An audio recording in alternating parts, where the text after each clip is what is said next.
back for another episode of Dream Stories with Michael and Elisa Fritz. I don't know. And our guests, not just us. We do have guests this time too. Yeah. That's true. That's true. We have some wonderful guests. But we love being here on Dream Stories. So yes, we do. And talking about things. And we're going to have a little bit of a different kind of a conversation with a guest today. Okay. So we have some guests on with us who are master dream interpreters, probably been interpreting dreams as long as we have, maybe longer. I'm not sure. Yeah. We'll have to ask that question.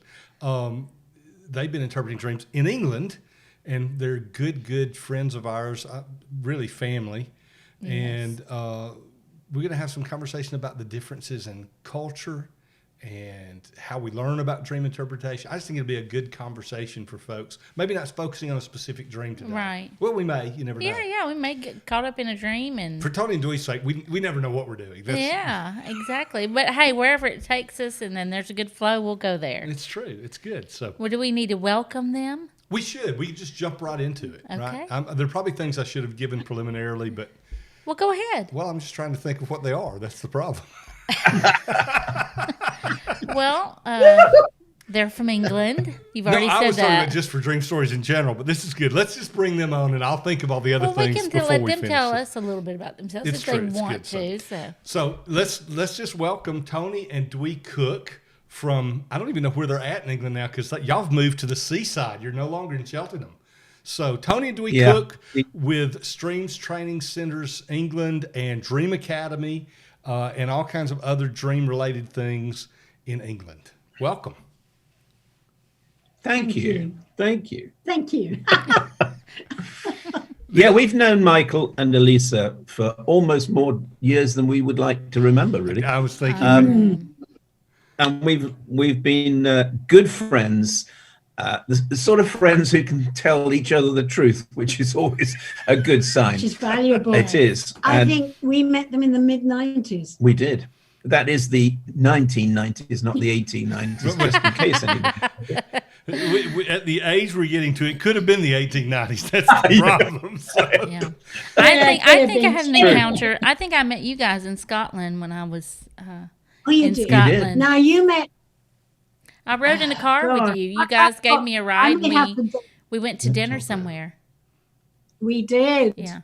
Macduff. Yes. Yeah. Yep. Something like that. Yep. Yeah. So I'm sorry. Did we meet? We must have met in the early 2000s. I'm sorry. Tony's telling Dwee what to do, just well, like you tell me what to do. Right? I love it. It's true. So, well, where are you guys located now? Because I never remember the town name. I got so used to Cheltenham now I can't remember the name of the town.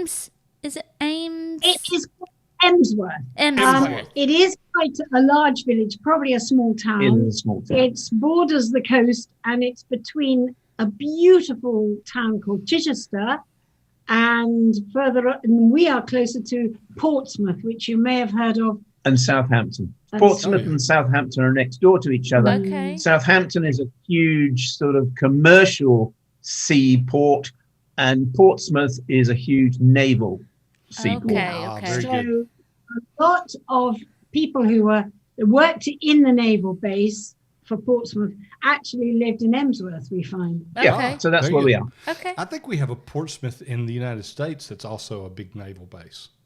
That's interesting. You might well do. I really think we do. Anyway, yes. So let me ask you a question. I'm just going to jump into this thing about dreams because, Tony, you guys have been involved with dreams and interpreting dreams really as long or right around the same time we were. And we both got our start learning about it with John Paul Jackson, who was with Streams Ministries.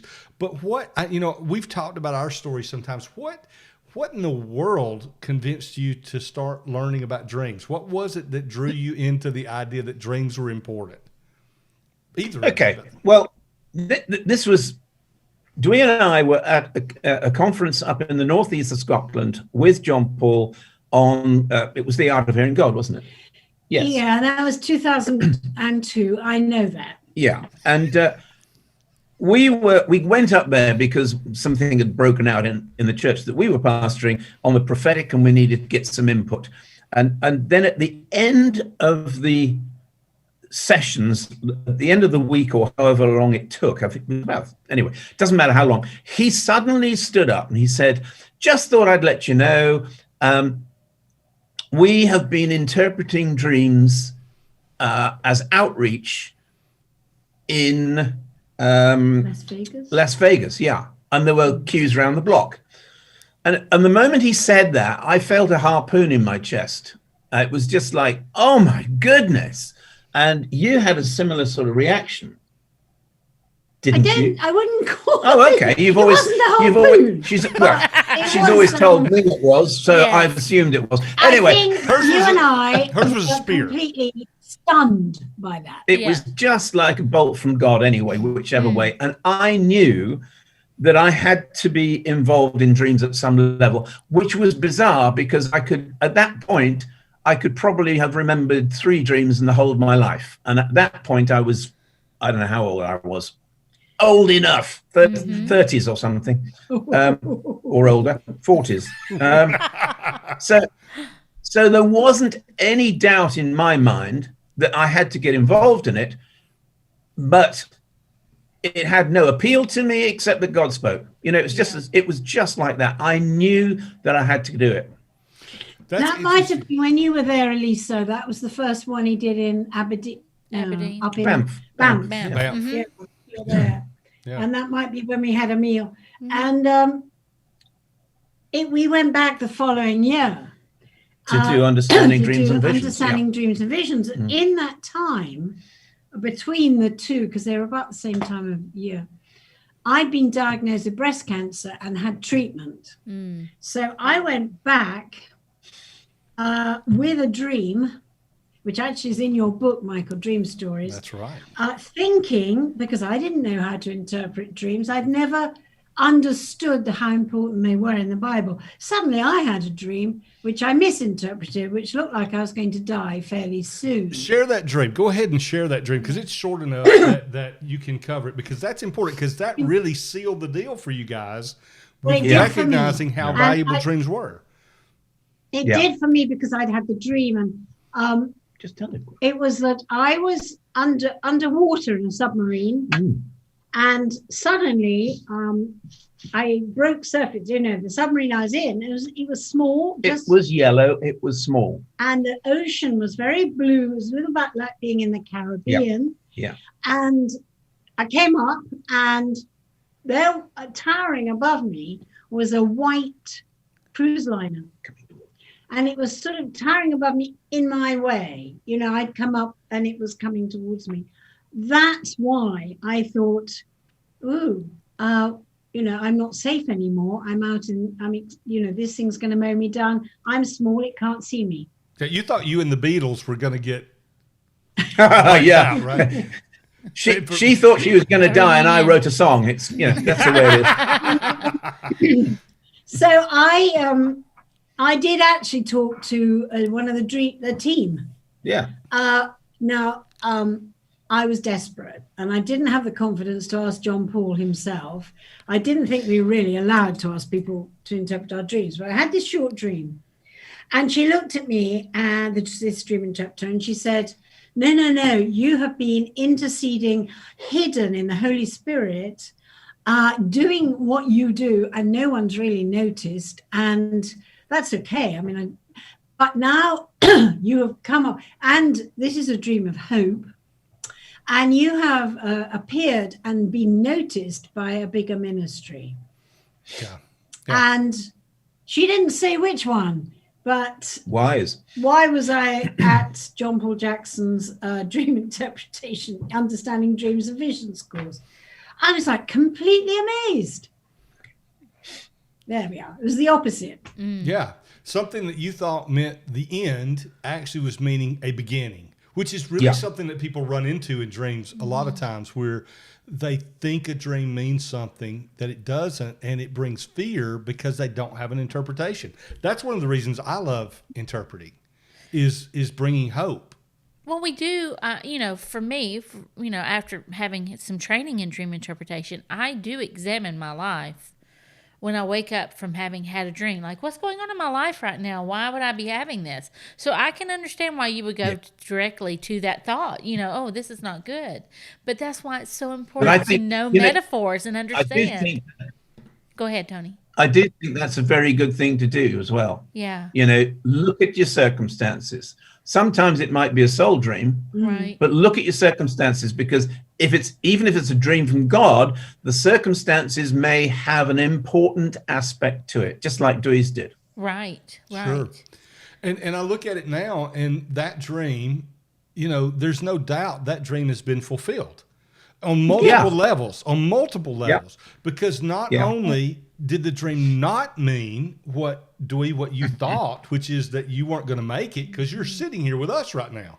That's 20, almost 20 years later. Right. God, your creator took care of you, carried you through that, sustained you.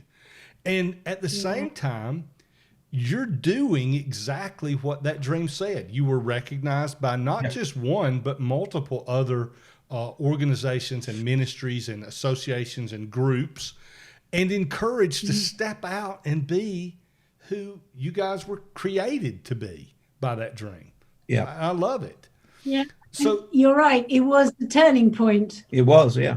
How did that play out then? Did you just immediately start doing dreams? I mean, you didn't know that's what and that's not necessarily the specifics of what that dream was about, but I have to think it was part of it because of the way. Well, I have another dream. I had another dream just at the end of the conference, but before that, we had asked John Paul if we could have a little chat about doing more with him, and so we had progressed on the natural.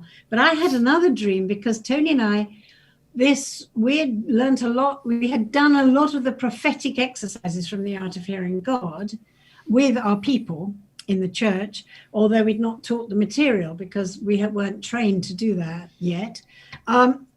So I had another dream, which was that we were in a big, big blue Cadillac. It was blue with an open top, and we were driving along a beach and chatting away. Yeah, we were driving on a road.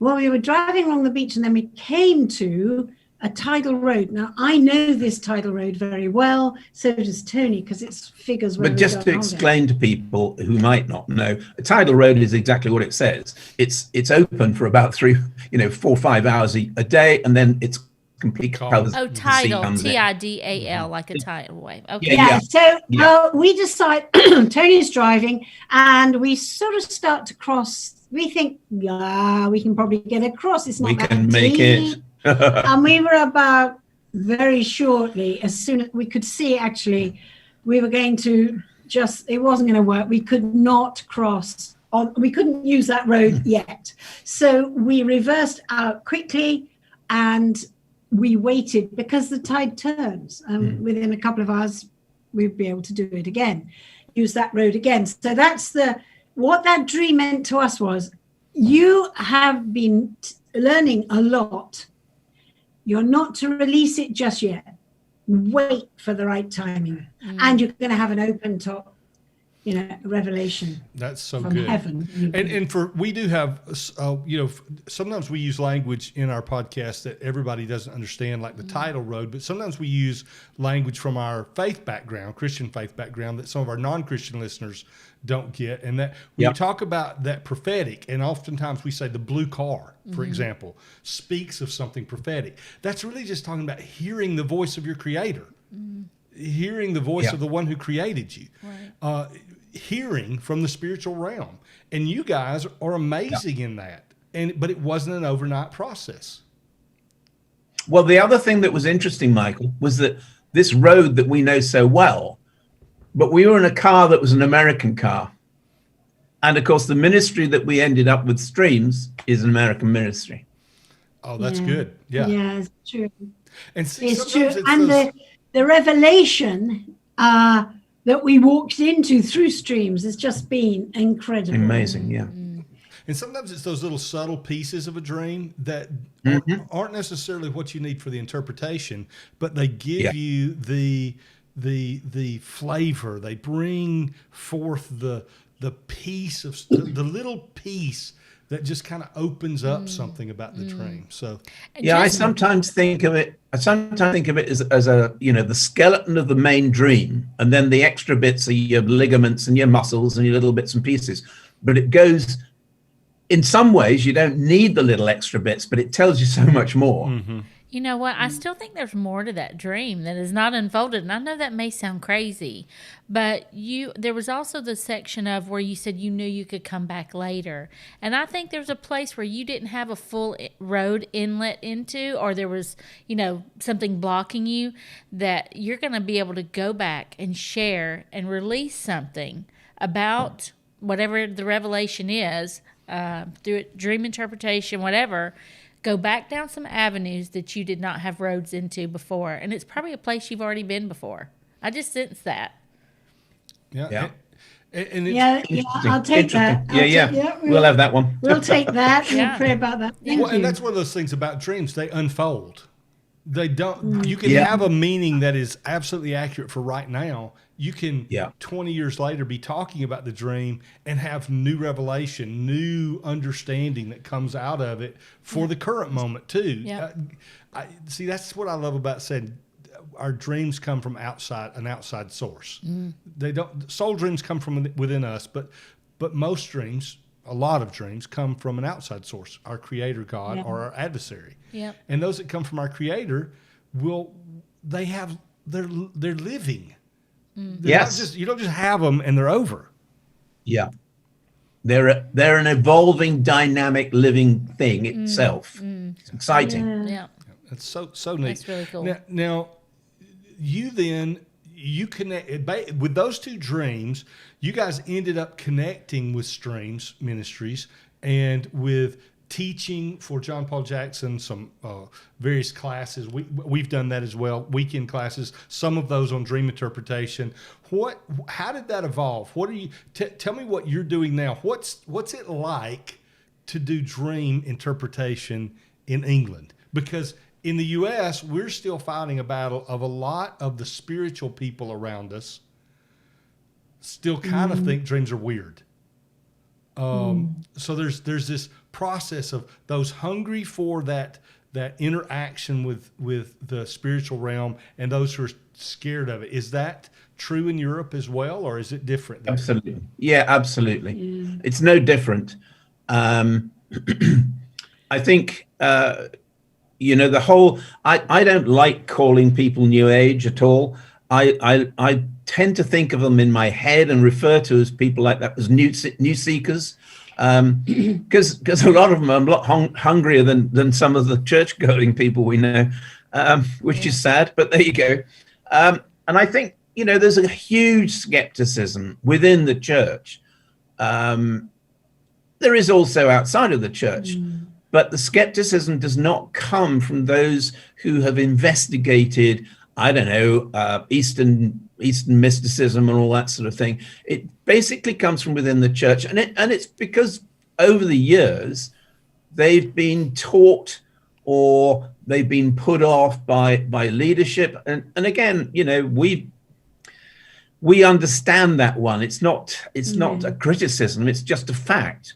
And when people begin to understand, you see, Dwee's referred to, I think already, I'm not sure, but there's so much in the Bible about dreams.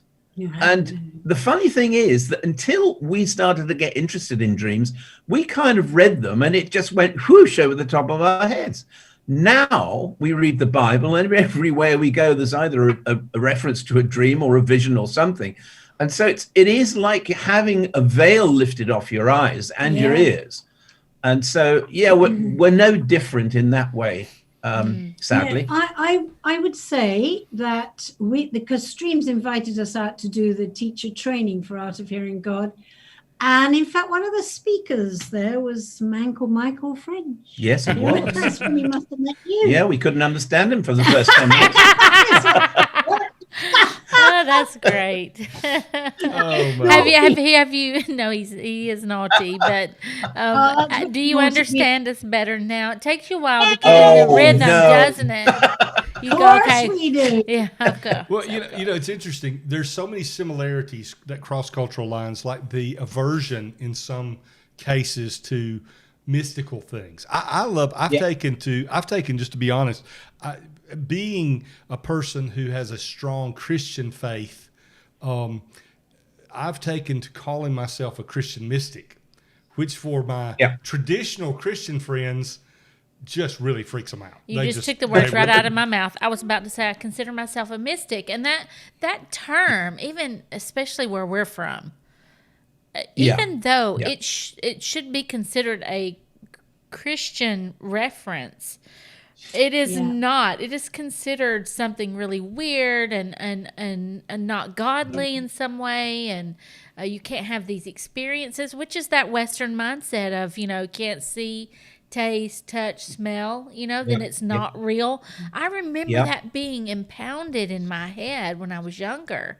So it takes away that ability to be able to relate to God in different ways. When that is squashed, it's like, oh, you thought you saw something in the corner of your eye? Oh, well, that was weird, or you felt this impression, or you felt something near you, even though you couldn't see anything. Oh, well, that's just in your mind. That's not real, So, I consider myself a mystic, and Michael bought himself a shirt that says mystic on it. I don't have to wear a shirt that says mystic on it. People will just know when they meet me. See, Tony, I'm listening to your story and thinking you didn't have great interest in dreaming, and you didn't dream a lot. You remembered like 3 or whatever. Dwee's having all these dreams, and I'm thinking that's very much like our story. Yeah. Lisa's having 5, 6, 7 dreams a night and forces me to go to this class to learn about dreams, right? And now here I'm the one out interpreting dreams, and she has them still. Yeah. That's so funny. I think I was just wondering about to say about imagination too.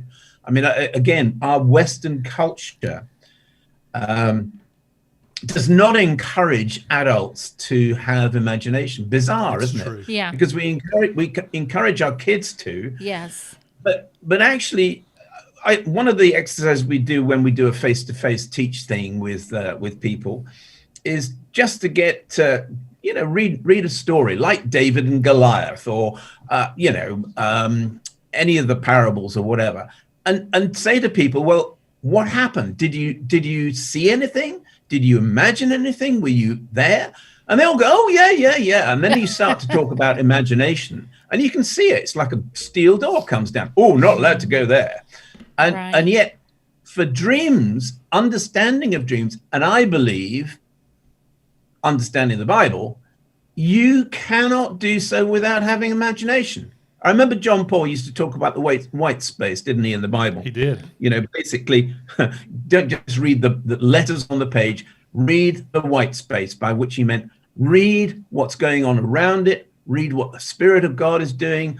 There's so much more in there, and it kind of frustrates me, I have to say. Well, just want to say something about, you were asking about the situation here.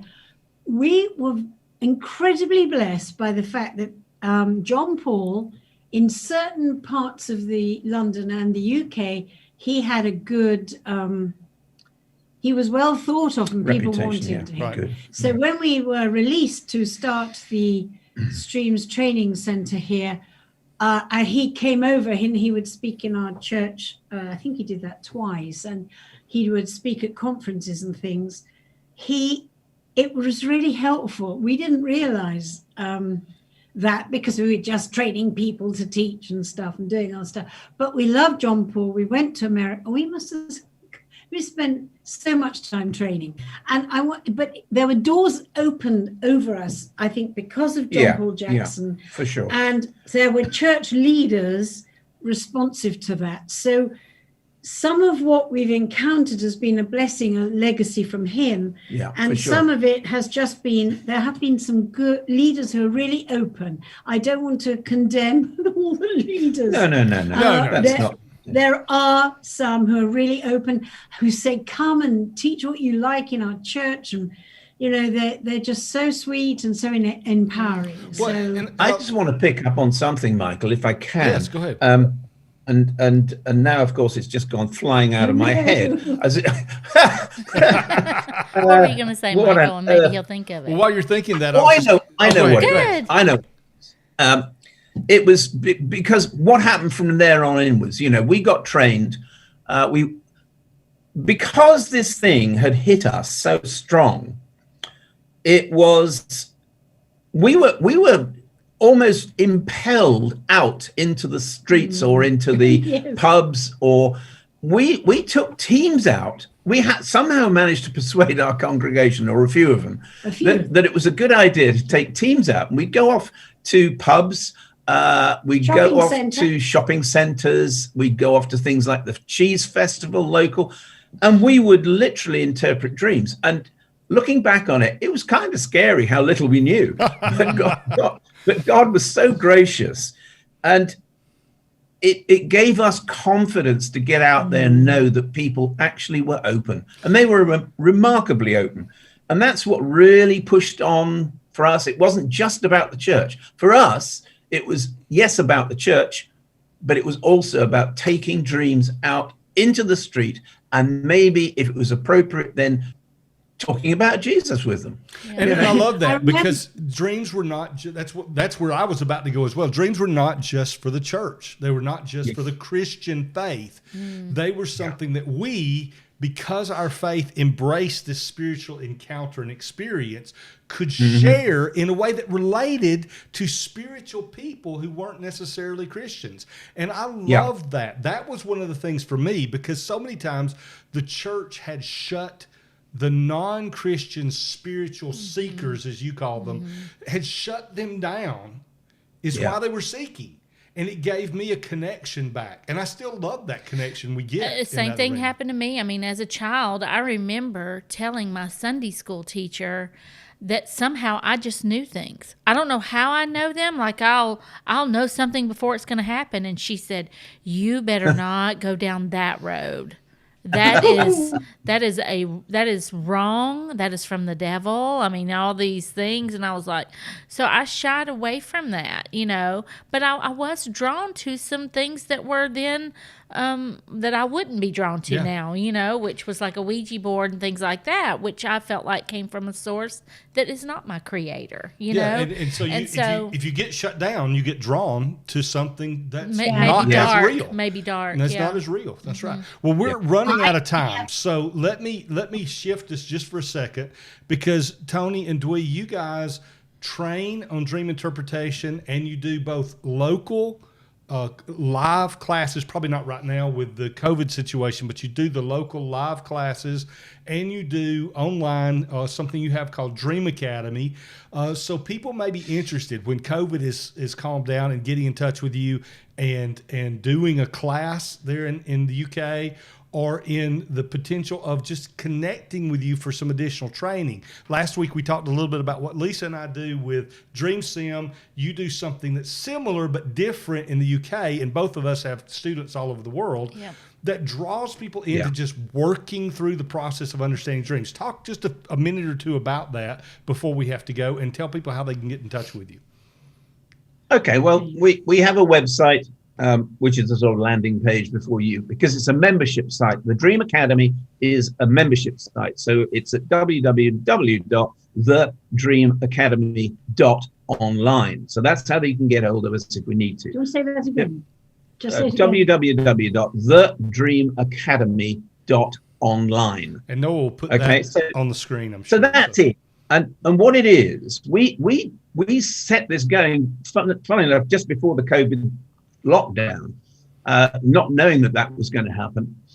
But the reason we did it was we had been teaching dreams and whatever for some long time. And we realized that people loved it when they did the live training, and they loved the training, and they loved the interaction and the social stuff, and they got excited about it because they were with people of like mind. Mm-hmm. Then they go home and they tell their pastors, or they tell their church group, and they go, it's just like, oh my goodness, So what we realized was that people needed somewhere to gather together, share their experiences, practice on more dreams, learn a bit more that they hadn't learned before. So we knew there was a need for a community of some sort. And we worked out that it just had to be online. And it's not breaking any huge records, but it is doing exactly what it's meant to do. We're building a community to the point where we're actually ministering to some of the members because things come up in their dreams. They can also get more training from online courses. And we have interviews with people. We've interviewed Dr. Brian Simmons from the Passion Translation. We've interviewed all sorts of interesting people, which is part of the resources that we have on the Academy. And then every month we have 2 live, what we call dream clinics, and we do it live. We do it on a Zoom call using oh golly, I can't even remember what it's called now. Anyway, it's using a platform, and we literally interpret dreams together. And that is a fantastic accelerated learning process. So yeah, that's what we do. We also do face-to-face stuff. Funnily enough, 2 weeks time, we've got one coming up on Zoom for about 100 people, I think. So yeah, we're kind of trying to do what we did before, but we've extended it, and we're very much into this whole community stroke team thing, doing things together. And we love it, don't we? That's so good. That's good. That's good. Well, We have a facility. Sorry, Michael. no, we're completely out of time. So I'm going to say we're going to have to come back and talk some more in the future for sure. But I want you to go out and check out Tony and Dwee's Dream Academy website. They've got and see what they may have there for you that can be good. They're all over the world. You don't have to be in the UK to be a part of that. Just like Dream Sim is in the US, but you don't have to be in the US to be a part of that. These are things that are resources for you to learn more about dreams, to practice interpreting, and to grow together with community or mentoring, the different ways things are done, to just put that into place. So we want to encourage you to be a part with that. You can find us at mydreamstories.com, or you can find us on Facebook at Dream Stories Podcast, and learn more about us and things that Tony and Dwee are doing as well. But we've run out of time. Until next time, look out for our pages and like, share, and subscribe. Those things are a big help for us. Let folks know we're back after our break during the COVID season, and we'd love to see you again next time. And until then, keep dreaming.